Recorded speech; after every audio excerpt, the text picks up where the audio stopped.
Our democracy has been tested in recent years, but with their votes, the American people have spoken and proven once again that democracy is who we are. The states across the country saw a record voter turnout, and the heart and soul of our democracy, the voters, the poll workers, the election officials, they did their job and they fulfilled their duty, and apparently without much interference at all, without any interference, it looks like. And that's a testament, I think, to the American people. While we don't know all the results yet, at least I don't know them all yet, here's what we do know. While the press and the pundits are predicting a giant red wave, it didn't happen. And I know you were somewhat miffed by my obsessive optimism, but I felt good during the whole process. I thought we were going to do fine. While any seat lost is painful, some good Democrats didn't win the last night. Democrats had a strong night. And we lost fewer seats in the House of Representatives than any Democratic president's first midterm election in the last 40 years. And we had the best midterm for governors since 1986. And another thing that we know is that voters spoke clearly about their concerns, about raising costs, the rising costs that they're in, and the need to get inflation down. There's still a lot of people hurting. They're very concerned. And it's about crime and public safety. And they sent a clear and unmistakable message that they want to preserve our democracy and protect the right to choose in this country. And I especially want to thank the young people of this nation, who I'm told, I haven't seen the numbers, voted historic numbers again, and just as they did 2 years ago. They voted to continue addressing the climate crisis, gun violence, their personal rights and freedoms, and the student debt relief. Last night, I was pleased to call Maxwell Frost, a 25-year-old who got elected, I guess the youngest man ever elected to the United States Congress. And I told him I told him that I was the first elected, the second youngest person ever elected to the United States Senate at 29. That I have no doubt he's off to an incredible start and what I'm sure will be a long, distinguished career. And when he's president and they say Joe Biden's out in the outer office, I don't want to say Joe who. But the voters were also clear that they are still frustrated. I get it. I understand it's been a really tough few years in this country for so many people. When I came to office, we inherited a nation with a pandemic raging and an economy that was reeling. And we acted quickly and boldly to vaccinate the country and to create a stable and sustained growth in our economy, long-term investment to rebuild America itself, our roads, our bridges, our ports, our airports, clean water systems, high-speed internet. And we're just getting started. The interesting thing is that this is all going to really come into clear view for people in the months of January, February, March of next year. It's just getting underway. So I'm optimistic about how the public is going to even be more embracive of what we've done. Historic investments that are leading companies to invest literally hundreds of billions of dollars combined to build semiconductor factories and other advanced manufacturing here in America. It's going to create tens of thousands of good-paying jobs. And by the way, a significant number of those jobs are going to be jobs that pay average $126,000, $127,000. You don't need a college degree to get those jobs. And we're dealing with global inflation as a result of the pandemic and Putin's war in Ukraine. We're also handling it better than most other advanced nations in the world. We're lowering gas prices. We're taking on powerful interest, lower prescription drug costs, and health insurance premiums, and energy bills. After 20 months of hard work, the pandemic no longer controls our lives. It's still a concern, but no longer controls our lives. Our economic policies have created a record 10 million new jobs since I came into office. Unemployment rate is down from 6.4 when I was sworn in to 3.7%, near a 50-year low. And we've done all this while lowering the federal deficit in the 2 years by $1.7 trillion. Let me say it again, $1.7 trillion. No administration has ever cut the deficit that much. And reducing the federal deficit is one of the best things we can do to lower inflation, but while we've made real progress as a nation, I know it's hard for folks to see that progress in their everyday lives. And it's hard to see the results from actions that we took while we have to implement what we've done. But I believe we took the right steps for the country and for the American people. In fact, if you look at the polls, overwhelming majority, I don't look at them much anymore because I'm not quite sure how to read them anymore. I hope you are uncertain as well. But overwhelming majority of the American people support the elements of my economic agenda. From rebuilding Americans' roads and bridges to lowering prescription drug costs to historic investment in tackling the climate crisis to making sure that large corporations begin to pay their fair share in taxes. And I'm confident these policies are working and that we're on the right path, and we need to stick with them. All these initiatives take hold as they do, from lead pipes being removed from schools and homes to new factories being built in communities with a resurgence of American manufacturers. It's already created, by the way, 700,000 brand new manufacturing jobs. You've heard me say it ad nauseum. I don't know where it's written. It says we can't be the manufacturing capital of the world. We are now exporting product, not jobs, around the world. People across the country are going to see even more clearly the positive effects on their day-to-day lives. But I still understand why they're hurting right now. So many people are concerned.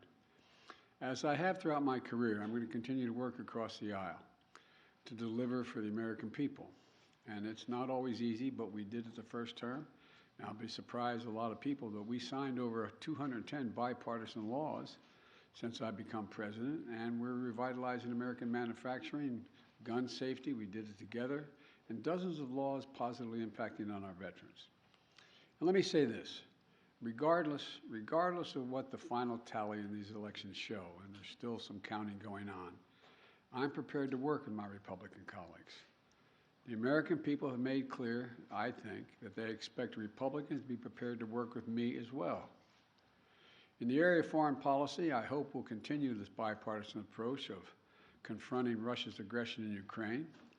When I return from the G20 meetings in Indonesia with other world leaders, I'm going to invite the leaders of both political parties, as I've done in the past in my foreign trips, to the White House to discuss how we can work together for the remainder of this year and into the next Congress to advance the economic and national security priorities of the United States. And I'm open to any good ideas. I want to be very clear.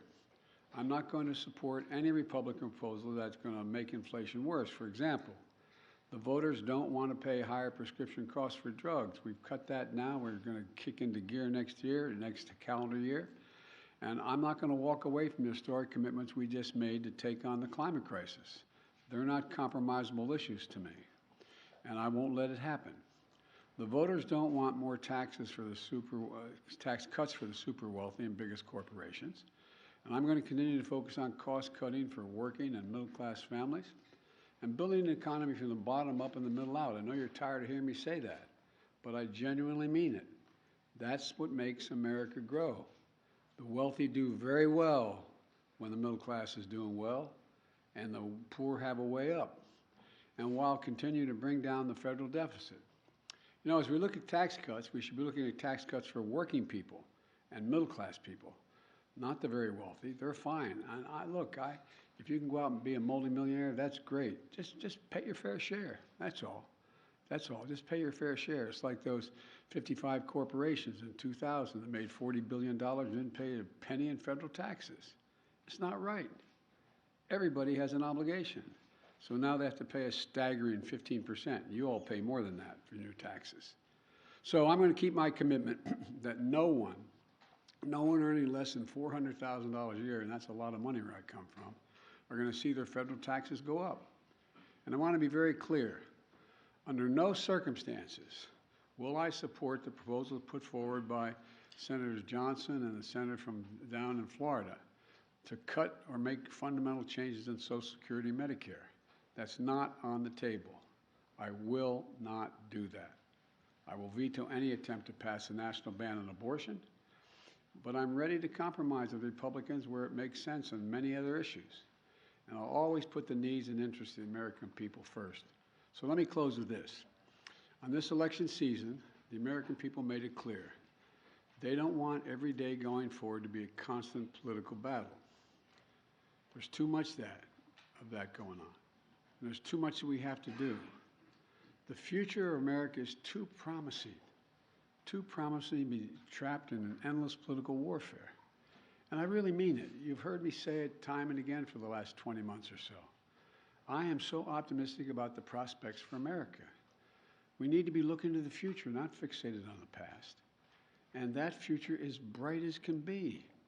We're the only nation in the world that's come out of every crisis stronger than we went into the crisis. And that's a fact. I mean, literally mean that. We've come out stronger than we've gone in. And I've never been more optimistic about America's future than I am today. You know, particularly because of all those young people I talked about, 18 to 30. They're showing up. They're the best educated generation in American history.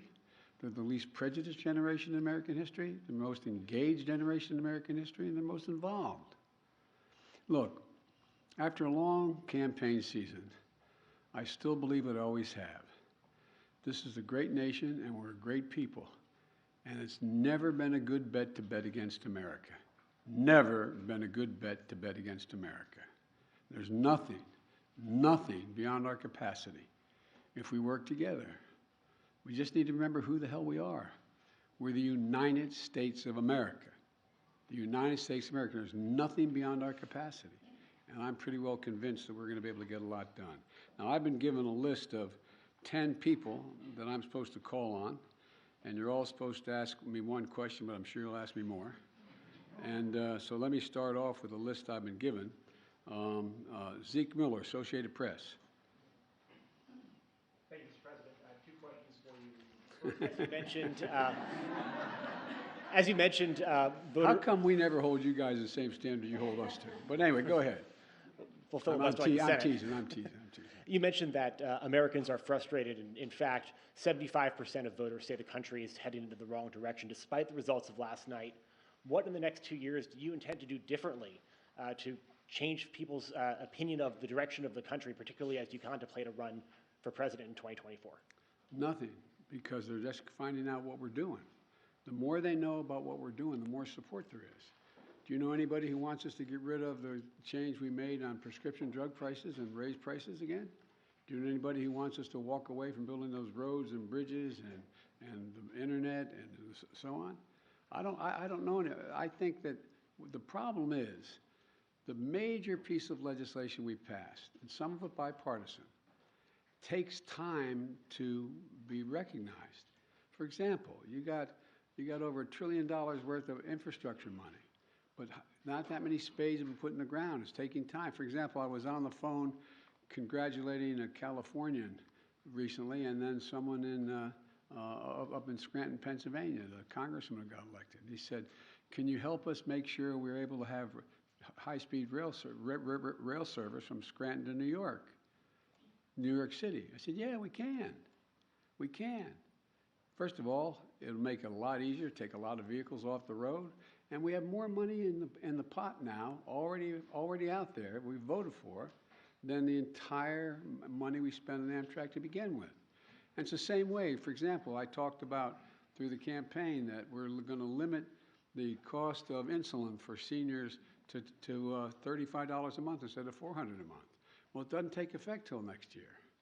So there's a lot of things that are just starting to kick in. And the same way with what we've done in terms of the environmental stuff. It takes time to get it moving. So I'm not going to change. As a matter of fact, you know, there's some things I want to change and add to. For example, we had passed the most bipartisan, we passed the most extensive gun legislation, rational gun policy in 30 years, but we didn't ban assault weapons. I'm going to ban assault weapons. They're going to try like the devil. So I'm not going to change the direction. I said I ran for 3 reasons. I'm going to continue to stay where I am, and I know I fully understand the legitimate concern that what I'm saying is wrong, okay? One is that I said we're going to restore the soul of the country, begin to treat each other with decency, honor, and integrity. And it's starting to happen. People are, the conversations are becoming more normal, becoming more, how can I say it, decent. Second thing I said was I want to build a country from the middle out, the bottom up, and that way everybody does fine. I'm tired of trickle down. Not a whole lot trickles down when you trickle down to hardworking folks. And the third thing I know is still very hard. I'm going to do everything in my power to see to unite the country. it's hard to sustain yourself as a leading democracy in the world if you can't generate some unity. So I'm not going to change anything in any fundamental way. And just on a different topic, Mr. President, Russia today claimed that it had evacuated the Kherson region and the Kherson city. Do you believe that this is potentially an inflection point in that conflict? And do you believe that Ukraine now has the leverage it needs to begin peace negotiations with Moscow? First of all, I found it interesting they waited till after the election to make that judgment, and which we knew for some time that they were going to be doing. And it's evidence of the fact that they have some real problems, the Russian military, number one. Number two, whether or not that leads to, at a minimum, it will lead to time for everyone to recalibrate their positions over the winter period.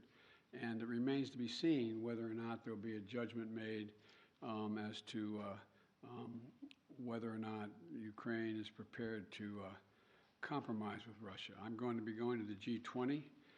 I'm told that President Putin is not likely to be there, but other world leaders are going to be there in Indonesia. And we're going to have an opportunity to see what the next steps may be. Nancy, CBS, Nancy Cordes. Thank you, Mr. President. I have a few questions. Been Okay. saving them up. First of all, Republican leader Kevin McCarthy said last night that it is clear we are going to take the House back. Do you think he's probably right about that?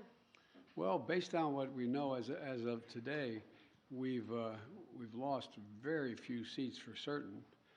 We still have a possibility of keeping the House, but it's going to be close. And for example, in Nevada, we won all 3 of those seats, contested seats. I went out for each, and I spoke with for each of those folks, but we won them all. I didn't know that last night, so it's a moving target right now, but it's going to be very close.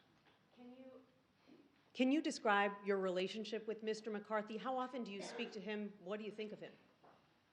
I think he's a Republican leader, and I haven't had much of occasion to talk to him, but I will be talking to him. I think I'm talking to him later today. When it comes to your legislative agenda, when you were vice president, your legislative agenda basically ran into a brick wall 2 years in when Republicans took control of the House, and that lasted for the rest of the Obama presidency. Is there any way for you to prevent that same fate from happening this time around? Yes. If Republicans take control of the House? Yes, because it's going to be much closer if they take control. If they can't, look, the predictions were, and again, I'm not being critical of anybody who made the prediction. I got it, okay? This is supposed to be a red wave. You were talking about us losing 30 to 50 seats, and this was going to, nowhere near, that's not going to happen. And so there's always enough people on the other team, whether it's Democrat or Republican, that the opposite party can make an appeal to, and maybe pick them off to get the help. And so it remains to be seen. But look, I doubt whether or not, for example, all the talk, I'd ask the I don't expect you to answer, but the rhetorical question, do you think that, Senator Johnson is going to move to cut Medicare and Social Security? And if he does, how many Republicans do you think are going to vote for it? So it depends. And then my final question.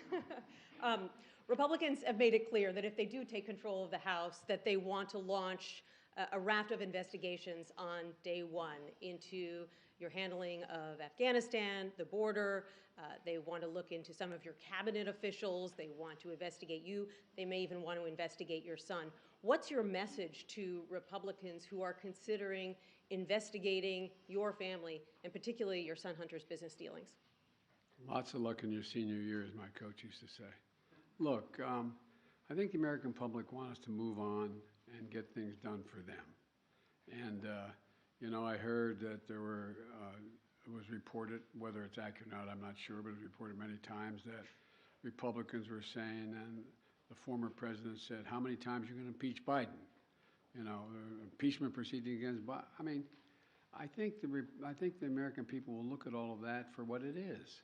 It's just almost comedy. I mean, it's, but, look, I can't control what they're going to do. All I can do is continue to try to make life better for the American people. Okay, Phil Mattingly, CNN. Thank Thank you, Mr. President. I have 37 I'm kidding. Sir, at a fundraiser last month, you said, quote, "The rest of the world is looking at this election, both the good guys and the bad guys." You noted you're going to the G20 in a couple days. You'll come face to face with many of those leaders the same moment that your predecessor is considering launching his re-election effort. How should those world leaders, both good guys and bad guys, view this moment both for America and for your presidency? Well, first of all, these world leaders know we're doing better than anybody else in the world, as a practical matter. Notwithstanding the difficulties we have, our economy is growing. You saw the last report, we're still growing at 2.6%. We're creating jobs. We're still in a solid position, and there's not many other countries in the world that are in that position. And I promise you, from the telephone calls I still have and from the meetings I have with other heads of state, they're looking to the United States and saying, how are you doing? What are you doing? What can we do together? So I think that the vast majority of my colleagues, at least those colleagues who are NATO members, European Union, Japan, South Korea, et cetera, I think they're looking to cooperate and wanting to know how we can help one another. And what was the other question? Oh, I'm sorry. No. So I think the one way I would follow up on that is you noted that you felt like there was a shift in terms of people being willing to show more decency in this moment. You've often talked about breaking the fever or kind of a transition from this moment that we've faced over the last several years. Do you feel like the election is what represents that? Do you feel like the fever is broken, I guess? Well, I don't think we're going to break the fever for the super mega MAGA Republicans. I mean, but I think they're a minority of the Republican Party. I think the vast majority of the members of the Republican Party, we disagree strongly on issues, but they're decent, honorable people. We have differences of agreement on issues. But they, I work with a lot of these folks in the Senate and the House for a long time, and they're honest and they're straightforward. They're different than mine, but they're decent folks. And so I think that the rest of the world, and a lot of you have covered other parts of the world, and you know, the rest of the world is looking at the United States. I guess the best way to say this is to repeat what some of you heard me say before. The first G7 meeting for the public, that's the 7 largest democracies, when I went to right after we got elected in February, after I got sworn in January. And I sat down at a table, round table, with the 6 other world leaders from the European Union and Canada, et cetera, and said, America's back. And one of them turned to me and said, for how long? For how long? It was a deadly earnest question. For how long? And I looked at them, and then another one went on to say, and I'm not going to name them, went on to say, what would you say, Joe, if in fact we went to bed tonight here in England, woke up the next morning and found out that thousands of people had stormed the Parliament of Great Britain, gone down the hall, broken down the doors, 2 cops ended up dying, a number of people injured, and they tried to stop the confirmation of an election. It's not the same situation, obviously, as we have. And he said, what would you think? And I asked a rhetorical question, what would you all think? You'd think England was really in trouble. You'd think democracy was on the edge if that happened in Great Britain. And so that's the way people were looking at us, like, when's this going to stop? Nothing like this has happened since the Civil War. I don't want to exaggerate, but literally, nothing like this has happened since the Civil War. And so what I find is that they want to know, is the United States stable? Do we know what we're about? Are we the same democracy we've always been? Because look, the rest of the world looks to us. I don't mean that we're always right, but if the United States tomorrow were to, quote, withdraw from the world, a lot of things would change around the world. A whole lot would change. And so they're very concerned that we are still the open democracy we've been, and that we have rules and the institutions matter. And that's the context in which I think that they're looking at, are we back to a place where we are going to accept decisions made by the court, by the Congress, by the government, et cetera? So the entire genesis of that G7 conversation was tied to your predecessor, who is about to launch another campaign. So how do you reassure them, if that is the reason for their questioning, that the former president will not return, or that his political movement, which is still very strong, will not once again take power in the United States? Well, we just have to demonstrate that he will not take power by, if he does run, making sure he, under legitimate efforts of our Constitution, does not become the next president again. Steve Reuters, I'm sorry, Steve Holland. Thank you, sir. How do you interpret last night's results in terms of deciding whether you want to seek another term? Is it now more likely that you will run? And what's going to be your timeline for consideration? Well, first of all, Jill and I have, and by the way, it's my wife Jill, who's held a lot more popular than I am in the Democratic Party too. But at any rate, all kidding aside, our intention is to run again. That's been our intention, regardless of what the outcome of this election was. The fact that we won, I didn't run, the fact that the Democratic Party outperformed anything anyone expected and did better than any off-year presidency since John Kennedy is one that gives everybody like, whew, sigh of relief that the mega Republicans are not taking over the government again, et cetera. And so my judgment of running when I announce, if I announce, my intention is that I run again, but I'm a great respecter of fate, and this is ultimately a family decision. I think everybody wants me to run, but we're going to have discussions about it.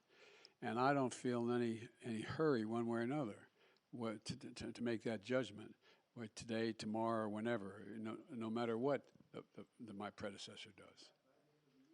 Early next year, or what's your thinking? My guess is, I hope Jill and I get a little time to actually sneak away for a week around between Christmas and Thanksgiving. And my guess is it'll be early next year we make that judgment. But it is my plan to do it now. I mean, but, okay, I'm sorry. Karen Travers of ABC Radio. Thank you, Mr. President. WNBA star Brittany Griner today was moved to a Russian penal colony to serve out her 9-year sentence. Do you have an update right now on her condition? What do you know about that? And does this mark a new phase in negotiations with the Russians to secure her release? Can the U.S. now fully engage in talks on a prisoner swap? Well, we've been engaging on a regular basis. I've been spending a fair amount of time with her wife about what's going on with her. And my hope is that now that the election is over, that Mr. Putin will be able to discuss with us and be willing to talk more seriously about prisoner exchange. That is my intention. My intention is to get her home. And we've had a number of discussions so far. And I'm hopeful that now that our election is over, there's a willingness to negotiate more specifically with us. Thank you. And if I can, your press secretary had said that the U.S. government has continued to follow up on that significant offer, but also had proposed alternative potential ways forward with the Russians. Can you tell us what those alternative ways forward are and how Russia has responded to those? Yes, I can, but I won't. Okay, I can't. I mean, it would not be a wise thing to do in order to see if they would move forward. But it is I'm telling you, I am determined to get her home and get her home safely, along with others, I might add. April Ryan. Of the Griot. Of the Griot, excuse me, I beg your pardon. Thank you, sir. I got it right last time we did this. Yes, you did. Yes, you did. Mr. President, I have a couple of questions on several issues. One, the Supreme Court. As you know, the Supreme Court has before it the issue of college admissions and affirmative action. What can and are you planning in case of a rollback that is expected? There are legal analysts that say that there will be drastic implications, there are tentacles from this, and they even say that this could impact Brown v. Board, the decision from Brown v. Board. Well, you know, first of all, I asked our Justice Department to defend the present policy before the Supreme Court. And like a lot of pundits, I'm not prepared to believe that the Supreme Court is going to overrule the existing decision. That's far from certain, and I don't believe that. But number one, what I did to try to change it is object to it before the Supreme Court of the United States, our administration. Number two, there are a number of things that we can and must do to make it. And by the way, this is a case involving an Asian American in terms of getting into school, and whether there's affirmative action makes sense at all from the standpoint of those who are arguing against it. But you know, the fact is that we're also in a circumstance where there's a lot that we can do in the meantime to make sure that there's an access to good education across the board. And that is by doing things that relate to starting education at age 3, formal schooling at age 3, which increases not daycare but school. All the studies over 10 years show that that increases the prospect of someone making it through 12 years without any difficulty, no matter what the background they come from, by 56%. And I also think that we should be making sure that we have the ability to provide for 2 years of education beyond that, whether it's apprenticeships or community colleges. And we also are in a situation where I think that, for example, I want to make sure a lot of it has to do with finances as well, that we make sure that we have help for people who come from modest means to be able to get to school. You know, the cost of college education has increased fourfold. And it used to be that a Pell Grant would cover something like 70% of the college tuition. Now it covers significantly less than that. So I want to increase the Pell Grants as well. But let's see what the Supreme Court decides. And I am hopeful, and our team and the lawyers who argued for us are not nearly as certain as the people you quoted as saying it's going to be overruled. Next question, sir. The issue is inflation. The GRIO and KFF conducted a study of black voters that said inflation was the #1 issue, and we saw it in this midterm election. What can you promise concretely in these next 2 years that will help turn the pocketbook for the better in the midst of staving off a recession? Well, a number of things. First of all, black unemployment is almost cut in half under my administration just since I began. More black businesses have opened up, small businesses, than ever before. We're now in a situation where we're providing, through the Small Business Administration, down payments for people buying homes, because most people accumulate wealth in the value of their home. Most middle-class families are like mine. My dad bought a home, didn't have it, just scraped together to get a home. By the time he was able to retire, he had built up equity in the home. That's how most people do that.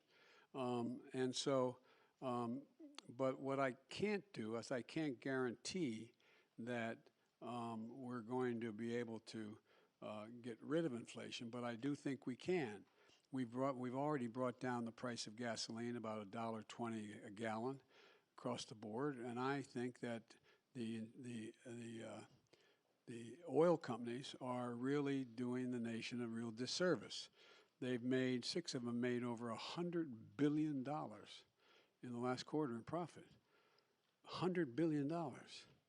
In the past, if they had done the two things that they have done before, one, invest in more refineries and producing more product, and or passing on the rebates to the gas stations. They sell the oil at a cheaper rate than they are selling it now, not taking advantage, and that lowers the price of the total gallon of gas because that gets passed on.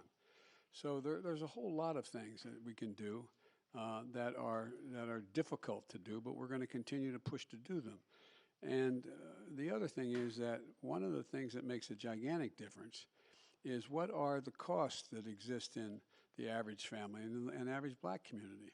One, prescription drug cost. Well, we're driving those down precipitously beginning next year.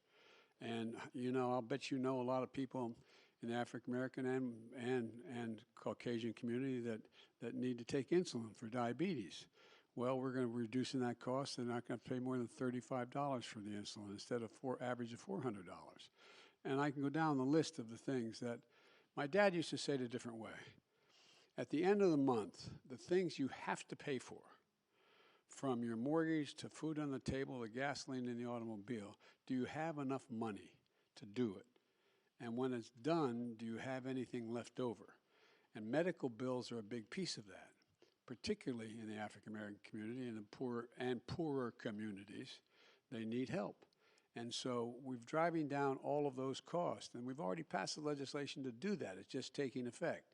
So there's a lot of things we can do to affect the things that people need on a monthly basis to reduce their inflation, their cost of living. And so, but I am optimistic because we continue to grow and at a rational pace. We are not anywhere near a recession right now in terms of the growth, but I think we can have what most economists call a soft landing. I'm convinced that we're going to be able to gradually bring down prices so that they, in fact, end up with us not having to move into a recession to be able to get control of inflation. And Mr. President, last question on humanity.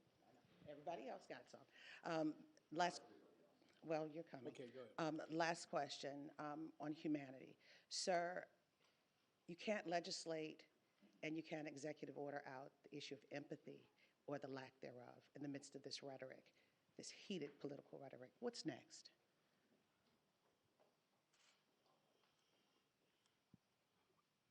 Part of what I think leadership requires, and I hope I meet the standard, is letting people know you understand their problem. Again, my dad used to have an expression. He said, I don't expect the government to solve my problems, but I expect them to at least know what they are, understand them.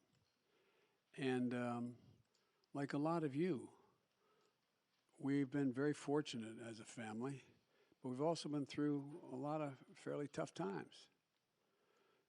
And I've had the great advantage of having a family to get through them.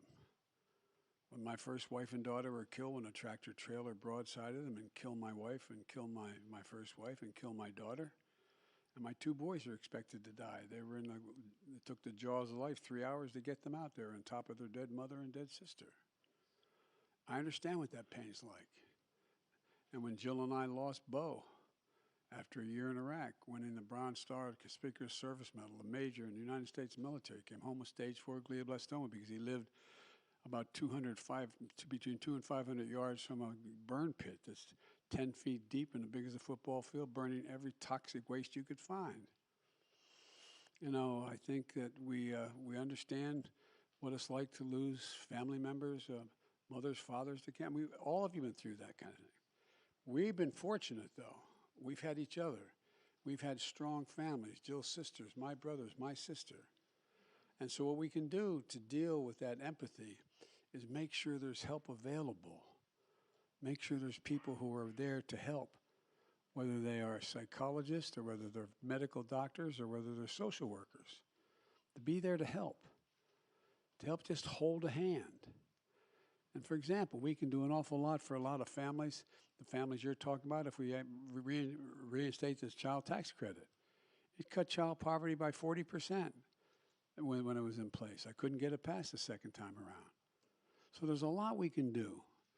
And the empathy is not just talking about it, it's communicating to people you genuinely understand.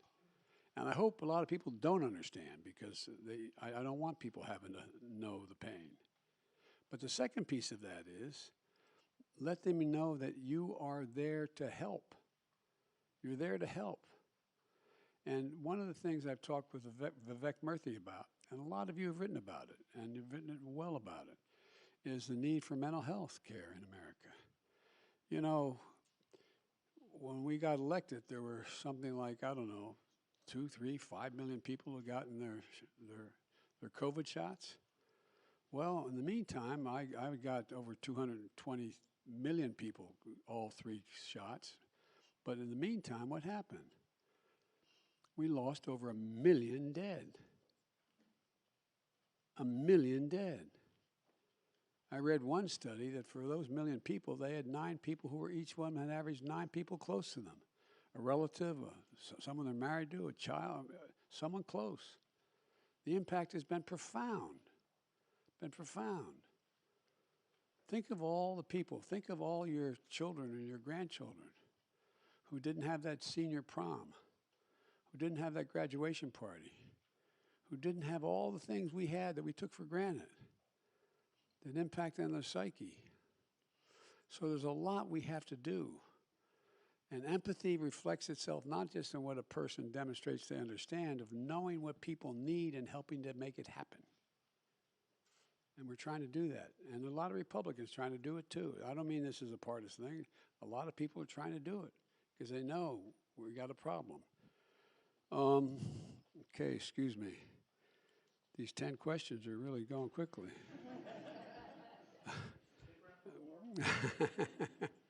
Well, I've got to meet with some of my, talk to some of the Republican leadership soon. But anyway, Jenny Leonard, Bloomberg. Thank you, Mr. President. 2 questions. One, shifting back to your trip to Asia. When you meet with President Xi Jinping of China, will you tell him that you're committed to defending Taiwan militarily? And what are you hoping to get out of this meeting that will make it a success? Are you willing to make any concessions to him? Well, look, I'm not willing to make any fundamental concessions because what I've told him in the beginning, and this is I've spent over 78, I think they told me, hours with him so far, 67 in person when I was vice president. President Obama knew he couldn't spend time with the vice president of another country, so I traveled 17,000 miles with him in China and around in the United States. I've met with him many times. And I've told him, I'm looking for competition, not conflict. And so what I want to do with him when we talk is lay out what kind of each of our red lines are, understand what he believes to be in the critical national interests of China, what I know to be the critical interests of the United States, and to determine whether or not they conflict with one another. And if they do, how to resolve it and how to work it out. And so, and Taiwan doctrine has not changed at all from the very beginning. So I'm sure we'll discuss China, Taiwan, and I'm sure we'll discuss a number of other issues, including fair trade and relationships relating to his relationship with other countries in the region. And so anyway, so there's a lot we're going to have to discuss. You want another question? Yes, Everybody else got one? You didn't say if you will tell Xi Jinping personally that you are committed to defending Taiwan. I'm going to have that conversation with him. That wasn't my second one. Sorry. Sorry, I actually have an unrelated question too. Mr. President, do you think Elon Musk is a threat to U.S. national security, and should the U.S. and with the tools you have investigate his joint acquisition of Twitter with foreign governments, which include the Saudis?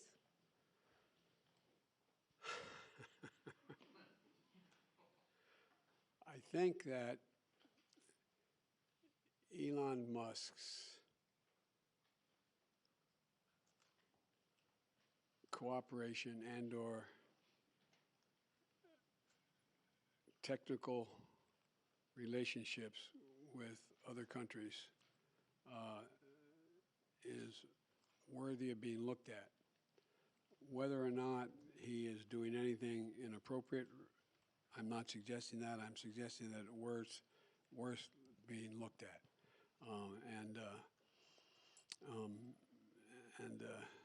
But that's all I'll say. There's a lot of ways. All right. Kristen Welker. Thank you so much. Mr. President. I appreciate it. I want to follow up with you on working with Republicans. Leader McCarthy again suggested that he is not prepared to write what he has called a blank check to Ukraine, and yet you expressed optimism that funding for Ukraine would continue, that the policies toward Ukraine would continue. Why should the people of Ukraine and this country have confidence in that, given the comments by Leader McCarthy? And just to follow up with you on your comments to Zeke, you said you don't need to do anything differently. If Republicans control the House, don't you need to recalibrate to some extent to try to work across the aisle with a Republican-led House? Well, let me put it this way.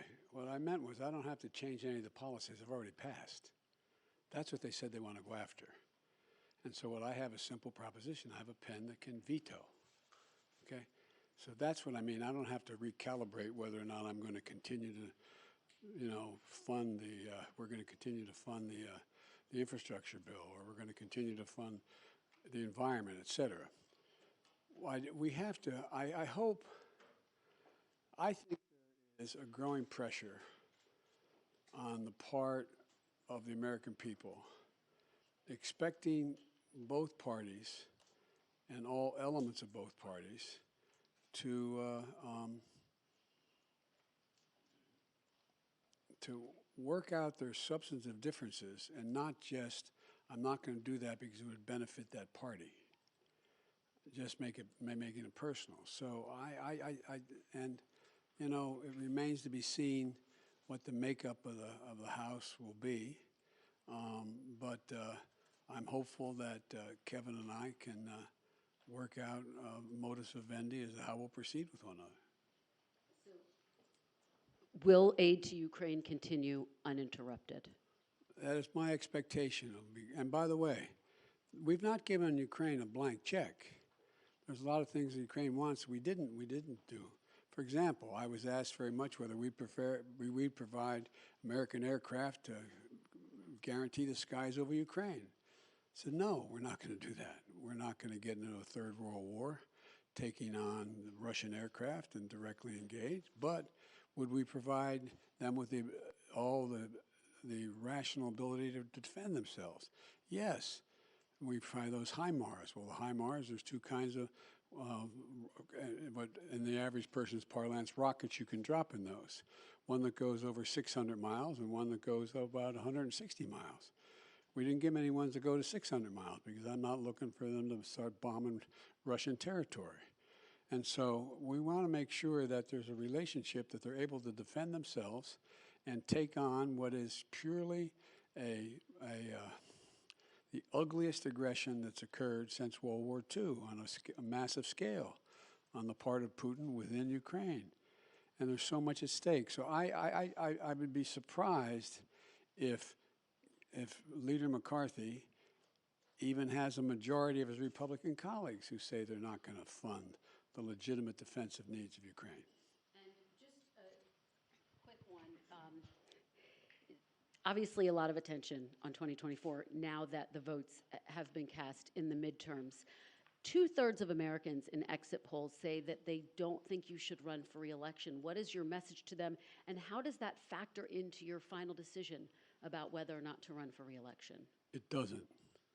What's your message to them? To those 2/3 of Americans? Watch me. Okay, one more. Very quickly, we saw Governor Ron DeSantis with a resounding victory in Florida last night. Who do you think would be the tougher competitor, Ron DeSantis or former President Trump, and how is that factoring into your decision? It'll be fun watching them take on each other. All right, David Sanger. Thank you, Mr. President. I also have a question for you about China, but before I do, I just wanted to follow up on something you said earlier.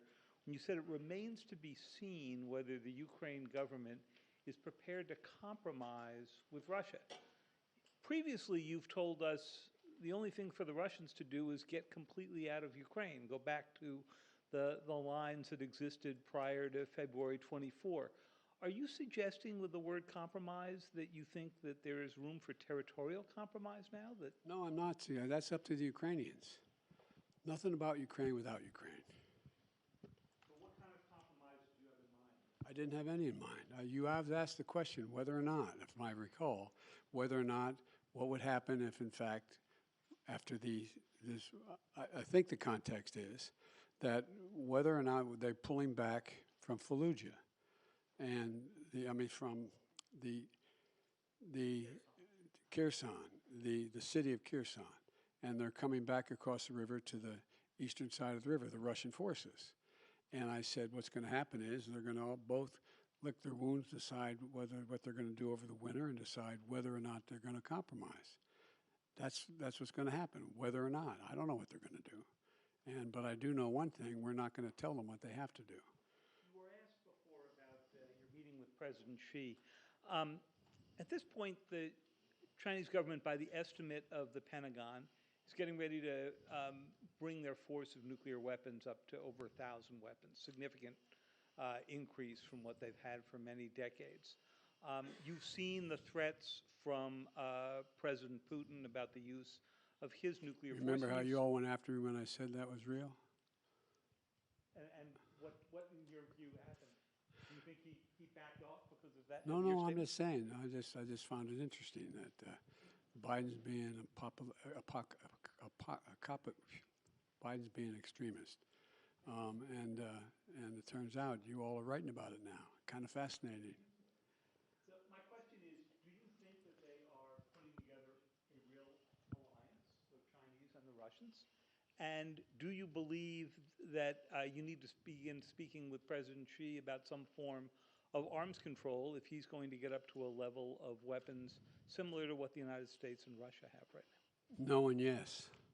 No, I don't think there's a lot of respect that China has for Russia or for Putin. I don't think they look at that as a particular alliance. Matter of fact, they've been sort of keeping their distance a little bit. I do think that it remains to be seen whether Xi Jinping has decided that, or backed off of his initial judgment that he wanted China to have the most powerful military in the world, as well as the largest economy. But he's a long way from both. But I think talk about nuclear weapons and location, the number of them, and access is important to discuss. Thank you all so very, very much.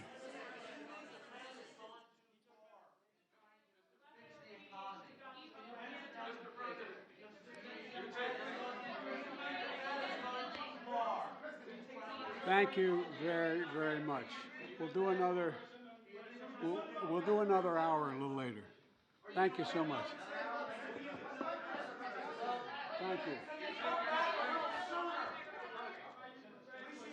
We expect you to do more of these in the future. Will you go to the southern border, Mr. President?